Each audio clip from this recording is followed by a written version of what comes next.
šitais ir alumīnijas, ja? Jā.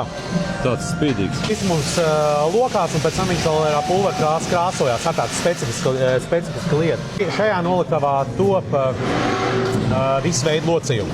Tā principā no viss, kas ir no 1 līdz 4 metriem, tā attiecīgi mēs ražojam šeit uz vietas. Jā. Jūs to lāzeru palaidāt? Palaidīsim. Jā, tur vēl tas tāds, ka elektriķis vēl tur darbojās, jā? Jā, palaidīsim. Tā ir maza specifika, maza aizķeršanās, bet es domāju, līdz janvāra beigām beidzot jābūt iespējams. Bet teorētiski tad sanāk, cik bies tas lāzers var izgriezt? Līdz 20 mm. Bet tad reāli sanāk, ja jūs palaižat lāzeru un es jums iedodu izmērus precīzi, tad jūs man bembim, piemēram, pānu varat uztaisīt un izgriezt ar lāzeru pašu. Brīvi, jā, tas teiksim, mēs to varēsim izdarīt, jā.